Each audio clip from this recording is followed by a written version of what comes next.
দেখুন, আমি আপনাদের সামনে একটি পর্বে বলেছিলাম যে এই ফলতাতে তৃণমূল কংগ্রেস যে মারাত্মক ভোটে হেরে গিয়েছে এবং তৃণমূল কংগ্রেসের এই হারের পর মমতা বন্দ্যোপাধ্যায় তিনি সোশ্যাল মিডিয়া থেকে বক্তব্যে আবারও তৃণমূল কংগ্রেসের কর্মীদের চাঙ্গা করার চেষ্টা করছেন। সে তিনি করতেই পারেন, কিন্তু সেই চাঙ্গা করতে গিয়ে যা যা বক্তব্য বলেছেন সেগুলো অত্যন্ত অসৌজন্যমূলক বক্তব্য।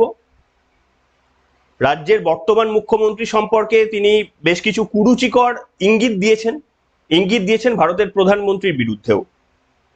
এবং বোধহয় তিনি এখনো পশ্চিমবঙ্গের মানুষকে গরু, ছাগল, গাধা এটাই মনে করেন বলে আমার মনে হয়। সেই কারণে তিনি এখনো চেষ্টা করছেন যে পশ্চিমবঙ্গের মানুষকে 15টা বছর যেভাবে বোকা বানিয়ে নরকের যন্ত্রণা দিয়েছে, আবারও কোনোভাবে পশ্চিমবঙ্গের মানুষকে বোকা বানিয়ে সেই যন্ত্রণা দেওয়া যায় নাকি। কিন্তু আজকে আমি আপনাদের সামনে একজন অতিথিকে হাজির করাবো। অতিথি মানে টেলিফোনিক কনভারসেশন।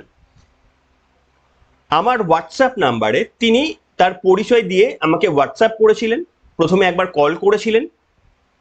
তিনি হচ্ছেন ওই ফলতা এলাকার তৃণমূল কংগ্রেসের আমলের উপপ্রধান।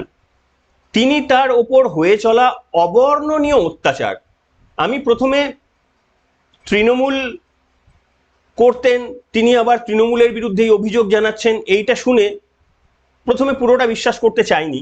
তারপরে তিনি যে তথ্যগুলো দিলেন সেটা হাড় হিম হয়ে যাওয়ার মতো ঘটনা। তবে তার বক্তব্যের দায়বদ্ধতা, তার বক্তব্যে যে যে নাম তিনি নিয়েছেন, যে যে পুলিশ অফিসারের তিনি নাম নিয়েছেন, যে যে আধিকারিকদের নাম নিয়েছেন, এটা একান্তই তার ব্যক্তিগত এবং সেই সম্পর্কে যা তথ্য যদি লাগে ফার্দার সেটা তিনি দিতে পারবেন, কারণ তথ্যটা তিনি আমাকে ফোন করে জানিয়েছেন।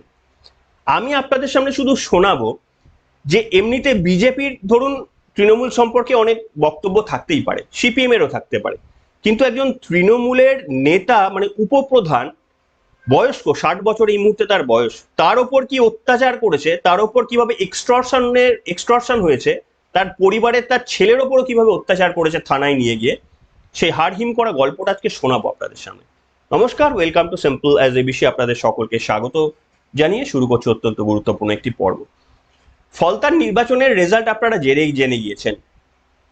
সেখানে মাত্র 5 বছর আগে 1,40,000 ভোটে জেতা জাহাঙ্গীর আজকে বিজেপির ক্যান্ডিডেট 1,10-12,000 ভোটে জিতছেন। অর্থাৎ সংখ্যাটা 2.5 লাখেরও বেশি মাত্র দুটো মানে 5 বছরের মধ্যে 2.5 লাখ একটা বিধানসভা থেকে পরিবর্তন হচ্ছে, শিফট হচ্ছে 2.5 লাখ। আমি যে ভদ্রলোক আমাকে ফোন করে জানিয়েছিলেন তার বক্তব্যটা শোনাবো, দীর্ঘ 15 মিনিটের বক্তব্য। তিনি আমাকে শেষের দিকে গিয়ে এটাও বলছেন, যেদিন তিনি আমাকে কবে ফোন করেছিলেন, ডেটটা হচ্ছে 24শে মে, যেদিন ফলতার নির্বাচন হচ্ছে সেই দিন তিনি আমাকে ফোন করেছিলেন। তিনি ফোন করে এটাও বলেছিলেন যে ফলতার মুসলিমরাও তৃণমূলকে ভোট দেবে না, তারা হয়তো সবাই বিজেপিকে দেবে কিনা জানি না, তারা সিপিএম কে ভোট দেবে, কিন্তু বিজেপিকেও দিতে পারে, বাকিরা সিপিএম কে দেবে, কিন্তু তৃণমূলকেও ভোট দেবে না। অ্যাকচুয়ালি হয়েছেও তাই। তার কারণ আমরা দেখলাম ফলতার নির্বাচনে জাহাঙ্গীর সেখানে 35% মুসলমান থাকা সত্ত্বেও অতগুলো মুসলমান ভোটও সে পায়নি। অর্থাৎ মানে তৃণমূলের এই যে রাগ, তৃণমূলের ওপর মুসলমানদের যে এই রাগ, সেইটা কিন্তু ফলতার নির্বাচনে একেবারে প্রকাশ পেয়ে গেছে। এবং এই ডায়মন্ড হারবার মডেলকে কেন্দ্র করে অভিষেক বন্দ্যোপাধ্যায় রাজ করতেন সারা পশ্চিমবঙ্গ জুড়ে। আসুন আপনাদের সামনে আমি এই বক্তব্যটা শোনাবো, দীর্ঘ টেলিফোনিক কনভারসেশন, সেই বক্তব্যটা আপনারা শুনুন। এবং এই বক্তব্যের জন্য আমার কাছে তথ্য উনি মানে সরবরাহ করেছেন। উনি আমাকে টেলিফোন করেছেন, প্রথমবার ফোন করেছিলেন, আমি বিজি ছিলাম, 5 মিনিট পর ওনাকে ফোন করতে বলি, 5 মিনিট পর উনি আবার আমাকে ঘুরিয়ে ফোন করেন। তখন ওনার বক্তব্যটা আমি আমার দর্শকদের জন্য শোনানোর জন্য ওনাকে আগেই বলেছিলাম যে আপনি পরে ফোন করবেন, আমি তাহলে আপনার বক্তব্যটা আমাদের দর্শকদের শোনাবো। তার ওপর হয়েছিল কিভাবে অত্যাচার, সেই কাহিনীটা, কত টাকা তাকে দিতে হতো মাসে, কিংবা কি থানার আইসি, তিনিও ভদ্রলোক ছিলেন, থানার আইসি তিনিও চাইতেন না যে তার গায়ে কালো দাগ লাগুক, কিন্তু তিনিও বাধ্য হয়েছিলেন, কারণ তাকেও বলা হয়েছিল, রেট বেঁধে দেওয়া হয়েছিল যে এত টাকা মাসে তুলে দিতে হবে। এই পুরো কথোপকথনটা শুনুন। হ্যাঁ, একটু আগে আমি ফোন করেছিলাম, আপনি 5 মিনিট পরে করতে পারলেন। তো আপনি আপনার নাম কি বলুন, আপনি কোথা থেকে বলছেন বলুন। আমার নাম রকিব বেগ। আচ্ছা। আমি ফলতা এসসি গেট থেকে বলছি। এটা ফলতা বিধানসভার আন্ডারে পড়ে। তো আমার যেটা বলার যে বিগত 10 বছর আমরা একটা নরক যন্ত্রণার মধ্যে থেকে পার করেছি। তৃণমূল কংগ্রেস সরকার 15 বছর, কিন্তু 10 বছর যে স্ট্রিম রোল আমাদের ওপর থেকে চালিয়েছে, মানে আমরা কারোর কাছে মুখ খুলতে পারতাম না। ধরুন আমার উপরে যে অত্যাচার হচ্ছে সেটা যে আমি বলবো না প্রশাসনের কাছে। আপনার পরিচয়টা মানে একটু দিন, আপনি কি সাধারণ মানুষ ছিলেন নাকি কি ছিলেন, আপনার পরিচয়টা একটু বলুন। আমি বর্তমানে সাধারণ মানুষ, আগে আমি তৃণমূল কংগ্রেসের উপপ্রধান ছিলাম পঞ্চায়েতের। কোন গ্রামের? আমি আমার গ্রামের নাম হাইল্যান্ড আর অঞ্চল হচ্ছে কলাতলা হাট। আচ্ছা, আপনি তৃণমূলের উপপ্রধান ছিলেন আর আপনি বলছেন তৃণমূলই 15 বছর আপনাদের অত্যাচার করেছিল। তো আপনি ছিলেন কেন তাহলে? আপনি তো মানে আপনি কতদিন উপপ্রধান ছিলেন? না, আমি নিষ্ক্রিয়। আমি উপপ্রধান ছিলাম 5 বছর, আর সিপিএম এর আমলে 5 বছর ছিলাম তৃণমূলের সদস্য হয়ে গ্রাম পঞ্চায়েতের। ওটা ছিলাম 5 বছর।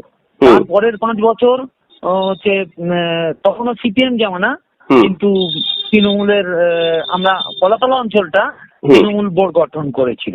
আচ্ছা, তখন উপপ্রধান ছিলেন। ওকে ওকে, তখনও কি একই রকম ছিল না? তখন ভালো ছিল? না, তখন একই রকম না। 5 বছর খুব ভালো। দিদির প্রথম 5 বছর অত্যন্ত ভালোভাবে আমরা কাটিয়েছি, কিন্তু যে থেকে যুবরাজ ওই যুবর দায়িত্ব নিল। না, যুবরাজের কথাই আসছে। আমি প্রথমে বলি যে আপনি ওই পরিবর্তনের পর 2011 সালে আপনি তখনও পঞ্চায়েত প্রধান না ছেড়ে দিয়েছেন? না, 2011 সালে তখন 2 বছর ছিলাম পঞ্চায়েতে। আচ্ছা, 2 বছর মানে 2 বছর পরে দিদির সরকার আছে, টিএমসি সরকার আছে। তার আগে আমি তৃণমূল সিপিএম এর 3 বছর কাটিয়েছি। বুঝেছি। দিদির আমলেও আপনি 2 বছর পঞ্চায়েত উপপ্রধান আপনি ছিলেন। হ্যাঁ, এবার বলুন আপনার কি। উপপ্রধান 5 বছর ছিলাম। 5 বছরের মধ্যে রাজ্য সরকার ছিল 3 বছর। আমি বুঝেছি। 5 বছরের মধ্যে 3 বছর সিপিএম জামানার সময় আপনি উপপ্রধান ছিলেন, বাকি 2 বছর আপনি দিদির জামানার সময় উপপ্রধান ছিলেন। হ্যাঁ, সেটাই বললাম।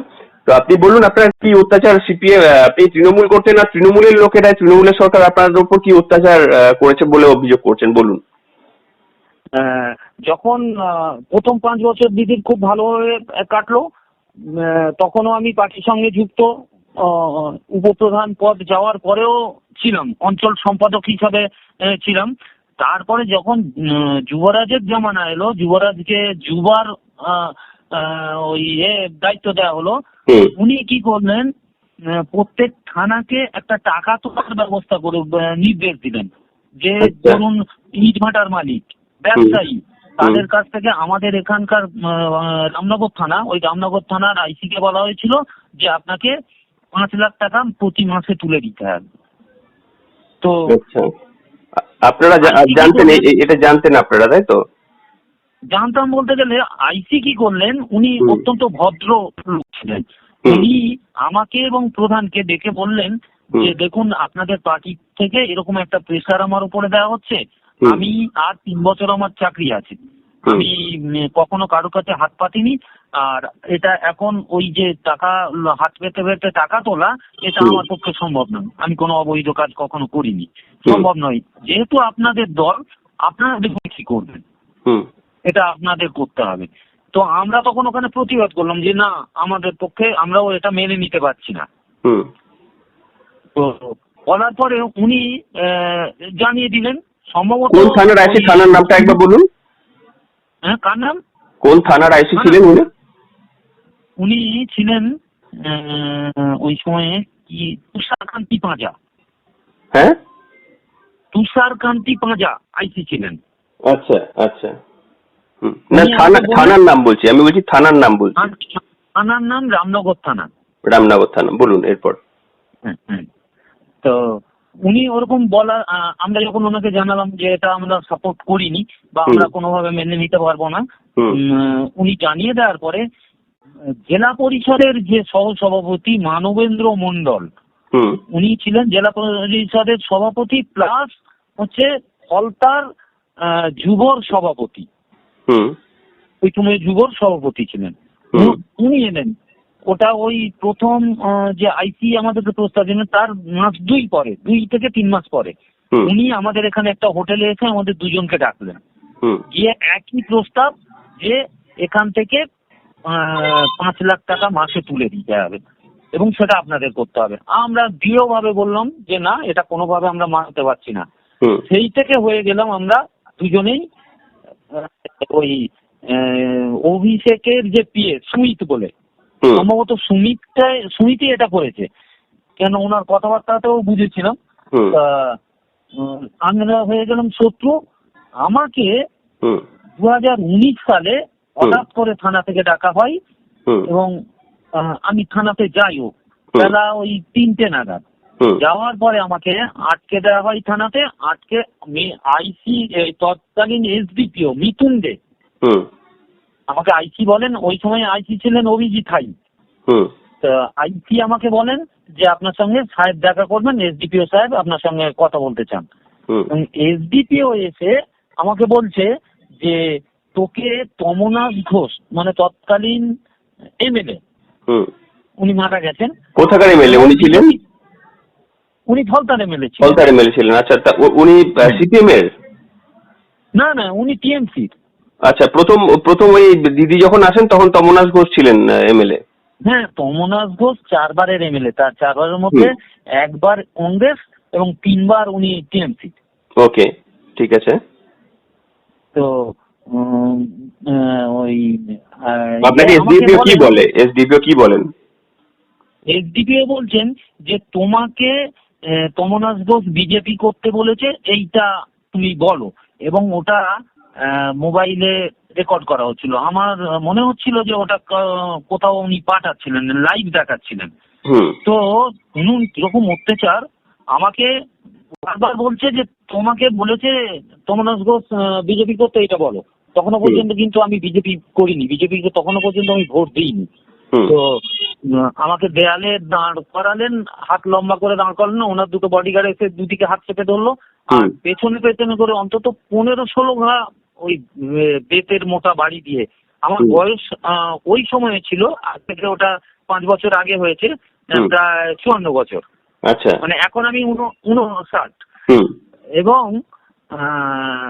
মারার পরে ওই একটাই কথা যে তুমি অভিষেক আমার বাপ, ঠিক এই ল্যাঙ্গুয়েজ ব্যবহার করছেন, অভিষেক আমার বাপ। অভিষেকের নামে বা অভিষেকের গায়ে একটুকুও কিছু কলঙ্ক লাগুক বা একটা কালির দাগ পড়ুক, সেটা আমি করতে দেবো না। এটা এসডিপিও বলছেন? এসডিপিও। কেন আপনার উপর রাগ? কেন? আপনি বলেছিলেন যে ওই তোলা তুলতে পারবেন না এটার জন্য? হ্যাঁ, ওই টাকাটার ব্যাপারে আমি বিরোধিতা করেছিলাম এবং স্ট্রংলি করেছিলাম। আচ্ছা। তো আরো একটা মর্মান্তিক কিরকম দেখুন, আমার ছেলে ব্যাঙ্গালোরে পড়াশোনা করতো, ও এমবিএ করার জন্য ব্যাঙ্গালোরে ছিল। তো ও ওই যেদিন আমাকে নিয়ে যাই তার আগের দিন ও বাড়ি ফিরেছে, কোর্সটা কমপ্লিট করে বাড়ি ফিরেছে।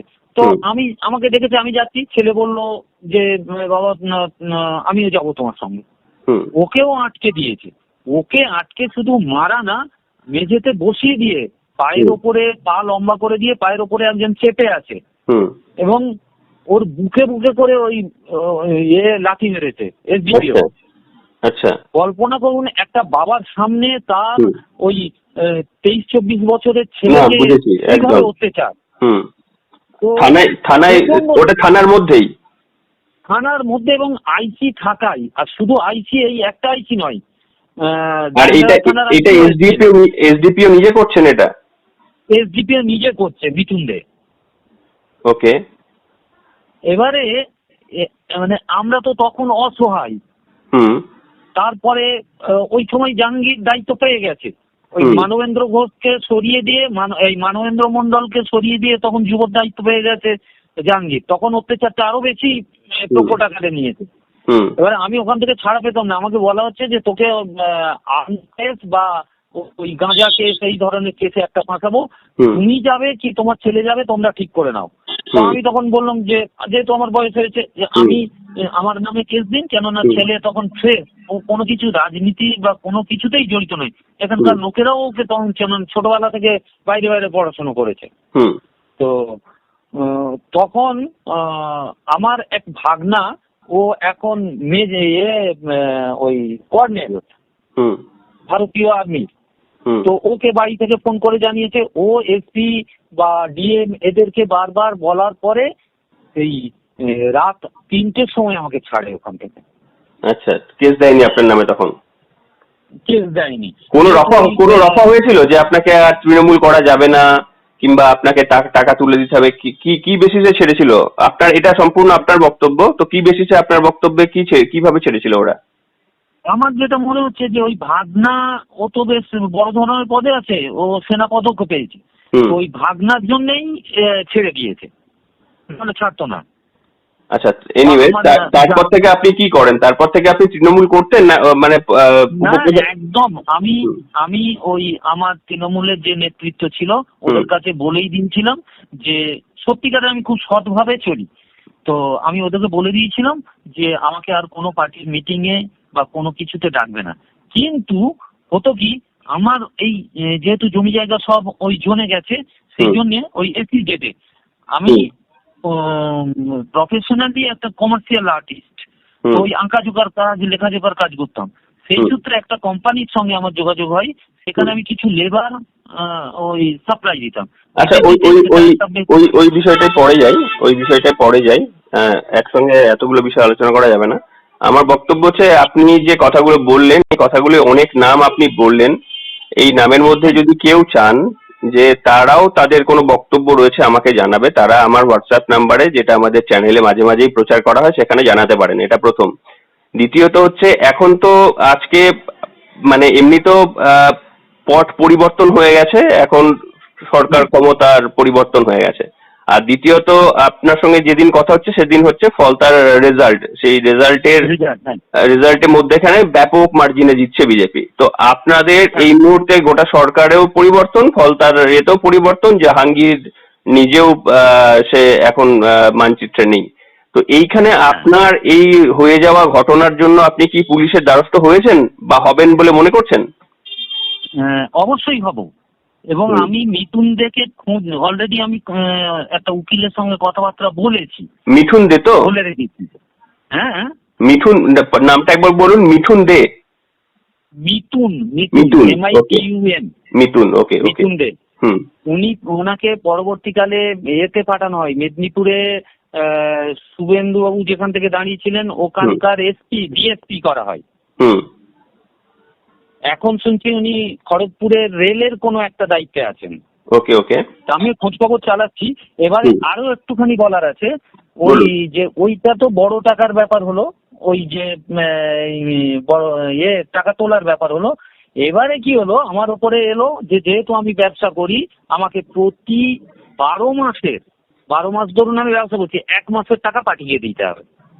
পার্টি অফিসে দেখে ওই জাহাঙ্গীরের নেতা, বিশেষ করে ওনার নাম মেহবুব খান, হচ্ছে অঞ্চল অবজারভার, জাহাঙ্গীরেরই পাঠানো, প্রত্যেক অঞ্চলে একটা করে অবজারভার আছে, যারা এই অত্যাচারটা চালাতো।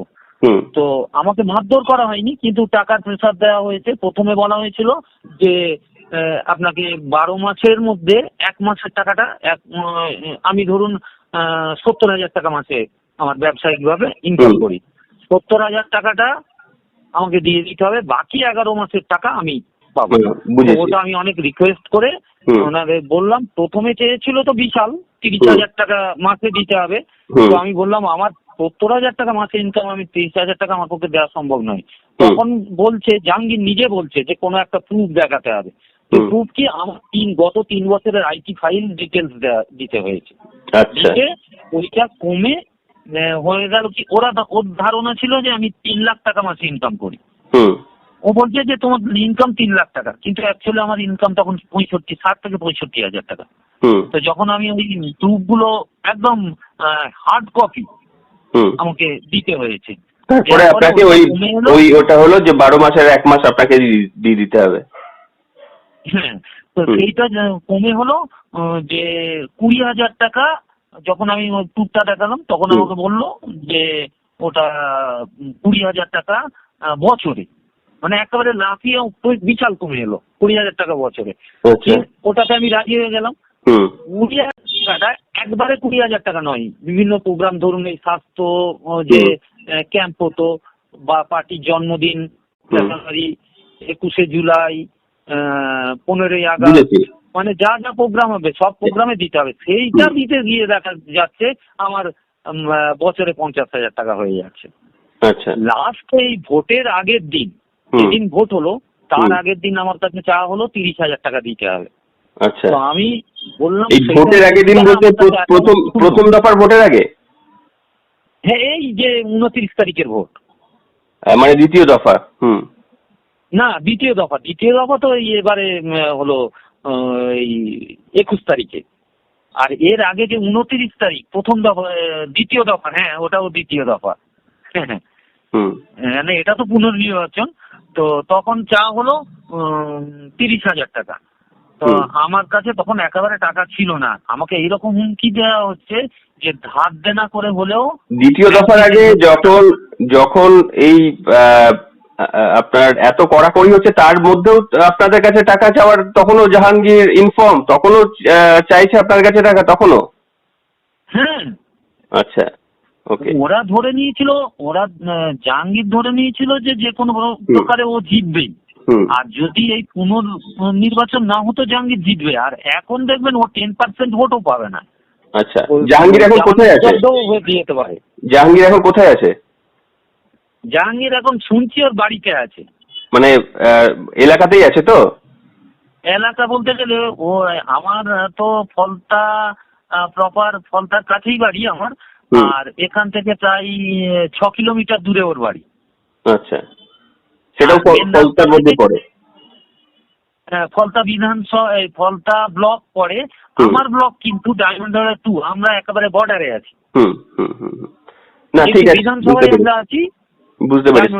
ফলতায়। মানে আপনি বলছেন এই পরিবর্তনটা আপনি তৃণমূল কংগ্রেসের আহ, উপপ্রধান হয়েও আপনি এই পরিবর্তনটা চেয়েছিলেন, এবং তার মানে আপনাদের গ্রামবাসীদের প্রত্যেকে কি অবস্থা ছিল, তাহলে আপনার এই বক্তব্য থেকে অনুমান করা যায় যে হ্যাঁ হ্যাঁ, তাদের কি অবস্থা ছিল? সকলেরই সেম অবস্থা। এবারে কিছু লোক আছে রাজনীতিটাকে পণ্য করে নিয়েছে, ব্যবসা করে নিয়েছে। যেমন ধরুন আমার গ্রামে, আমি জানি অনেকে আমার কাছে এসে বলে, যেহেতু আমি দীর্ঘদিন একটু পদে ছোট ছিলাম, করে বলবেন। যে এই যে ঘর দেওয়া হয়েছে গরিবদের, যে 2,10,000 করে ঘর দেওয়া হয়েছে, হুম। তো সেই ঘরের 20,000 টাকা করে নেতারা বলতে গেলে কি, প্রত্যেক বুথে একটা করে বুথ সভাপতি আছে এবং গ্রাম সদস্য। হুম। এখন শুনতে পাচ্ছি, দৈনিক আমার কাছে লোক আসছে, এখন শুনতে পাচ্ছি যে একজন ওই 20,000 টাকা করে দিয়ে ওই বুথ সভাপতি এবং সদস্য মিলে প্রায় 50 লক্ষ টাকার মতো আদায় করেছে। আমার গ্রামে 250টা ঘর পেয়েছে। 250 ইন্টু 20,000, হুম। হুম। তাহলে কত টাকা আদায় করেছে? এটা শুধু ঘরের গেল। হুম। রাস্তা ঢালাই যখন হয়, ঢালাই রাস্তা হচ্ছে, সেখানে শিডিউলে আছে 5 ইঞ্চি থিকনেস করতে হবে, হুম। সেখানে করছে 2 ইঞ্চি। তো ওখানে কত টাকা নিচ্ছে? 100 দিনের কাজে অবর্ণনীয় কোনো কাজ হয়নি, সেখানে লাখ লাখ টাকা, কোটি কোটি টাকা চলে যাচ্ছে হুম। হুম। অ্যাকাউন্টে। এরকম হয়েছে। হুম। তো এখন আপনারা কি এই কমপ্লেন গুলো থানায় করবেন, নাকি কমপ্লেন নাকি রাজনীতির সঙ্গে জড়িতই থাকবেন না? আর এখনো কি জাহাঙ্গীরের ভয় কাজ করছে সাধারণ মানুষের মনে, নাকি মনে করছেন যে না, এবার আর ওর দাপট নেই আর? না, ওর দাপট একেবারে নেই। জাহাঙ্গীরের হয়ে এখানে পোলিং এজেন্টও কেউ হয়নি, এবং ভোটও, আমার গ্রামটা পুরো মুসলিম গ্রাম। মুসলিমরা তৃণমূলের সৈন্য ছিল একটা সময়। এখানে 90% ভোট বিজেপি কে দেবে। মুসলিমরাও? সিপিএমে যাবে, বিজেপি কে যাবে, জাহাঙ্গীর একেবারে নীল হয়ে যাবে। মুসলিমরাও জাহাঙ্গীরকে ভোট দেবে না বলছেন? না, দেবে না। আচ্ছা। আচ্ছা। কেন, সব এসে বলছে, বা ওরা একটা মিটিং করেছিল, সেখানে আমাকে ডেকেছিল। তো আমার গ্রামের লোকেরা, আমি পার্টি থেকে ওই সব কারণের জন্য একটু বিচ্ছিন্ন হয়েছিলাম, সক্রিয় নেই একদম, কোনো পার্টি না, জাহাঙ্গীর না বিজেপি, কোনো পার্টি আমি এখন নিষ্ক্রিয় হয়েছিলাম। তো সেখানে আমাকে ওরা মিটিং এ ডেকেছিল, তো গিয়ে ওরা আমাকে ডেকেছিল এমনি আমার মতামত জানানো, বা আমাকে একটা ওরা বলছে যে আমাদের রাস্তা দেখাও কিভাবে চলবো, যেহেতু আমি একটা সিনিয়র সিটিজেন। তো আমি ওদেরকে বললাম যে বিজেপি করা ছাড়া উপায় নেই, এখানে তো ওই বিজেপি যে ধর্মীয় দল, এটা ভুল ধারণা। বিজেপিকে চালাই RSS বা বজরং দল, এরা ঠিক আছে, কিন্তু বিজেপি তো ধর্মীয় দল নয়। তাহলে আমার বিজেপিকে নিতে সাপোর্ট করতে অসুবিধা কোথায়? আর স্রোতের বিপক্ষে তো যাওয়া যাবে না। না, কেন যাওয়া যাবে না? গণতান্ত্রিক রাইট, আপনার যাকে পছন্দ, এটা তো তৃণমূল সরকার না যে স্রোতের বিপরীতে যেতে পারবেন না। আপনি যাকে ভালো মনে করবেন তার পক্ষে যাবেন। আপনি যদি মনে করেন যে এই আসার পরেও দুর্নীতি হচ্ছে, তাহলে আপনার বলা উচিত, আপনি সিনিয়র সিটিজেন, আর তাহলে তো সেটাই আসল পরিবর্তন। আমার মনে হয় না এই বার্তা শুভেন্দু বাবুর তরফ থেকে কিংবা শ্রমিক ভট্টাচার্যের তরফ থেকেও এসছে। তো মানে শুধু আপনাকে স্রোতের সঙ্গে যেতে হবে বলে কম্প্রোমাইজ করতে হবে, এরকম পশ্চিমবঙ্গ এখন আর নেই, এটা চেঞ্জ হয়ে গেছে। না না না, এখন তো আমরা একেবারে মানে একটা অক্সিজেন পেয়েছি, একটা মুক্ত বাতাস বইতে। ঠিক আছে, অনেক ধন্যবাদ আপনার সঙ্গে। আপনার এই বক্তব্যটা, যেহেতু আপনি বলেছেন যে এটা শোনানোটা প্রয়োজন, আপনি তৃণমূলের উপপ্রধান ছিলেন, আপনার উপর কিভাবে অত্যাচার হয়েছিল, সিপিএম এর সময় থেকেই আপনি তৃণমূলের উপপ্রধান ছিলেন, আপনার উপর হয়ে যাওয়া অত্যাচারটা আপনি শেয়ার করতে চেয়েছেন, তাই আপনার জন্য এই বক্তব্যটা আমি আমার বন্ধুদের শোনাবো। আর কিছু বলতে চাইবেন? আমি একটা কথা বলি, ওই যে 29 তারিখে ভোটের আগের দিন টাকা দিতে দেওয়া হয়েছে, 30,000 চেয়েছিল, 15,000 টাকা দিয়েছি। ফোনে আমার ছেলেকে হুমকি দেওয়া হচ্ছে যে 4 তারিখে রেজাল্টের পরে তুই কি করে বাড়ির বাইরে বার হোস দেখে নেবো। আচ্ছা, হুমকিটা দিচ্ছে জাহাঙ্গীরেরই সেনাপতি, ওই যেটার নাম বললাম, ওর নাম কি একটা বললাম, জাহাঙ্গীরেরই লোক, ও এখানকার অবজারভার, লালটু খান। যে কি করে 4 তারিখের পরে। ঠিক আছে, সে তো বুঝেছি। ওই এখন ডায়মন্ড হারবার মডেল তো নেই, এখন ডায়মন্ড হারবার মডেল হবে না, এখন গণতন্ত্রের সংবিধানের হবে, আইন প্রতিষ্ঠা হয়ে যা হওয়ার হবে। এবার আপনারা আশা করি প্রশাসনের সমর্থন পাবেন, প্রশাসনের সাপোর্ট পাবেন। যে পুলিশ কর্মীরা অর্থাৎ আছে 1-2 দিনের ভেতরেই কেসগুলো ফাইল করবো। আমি অলরেডি একটা উকিলের সঙ্গে যোগাযোগ করেছি। ঠিক আছে, সেটা আপনি আপনার আইনি লড়াই আপনার নিজের মতো করে আপনি করুন।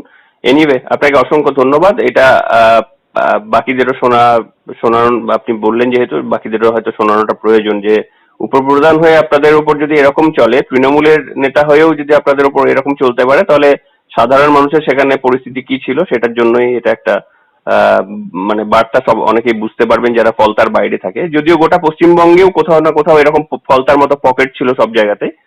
তো এনিওয়ে, আপনাকে অসংখ্য ধন্যবাদ। পরে কথা হবে আবার কখন। ভালো থাকবেন। থ্যাংক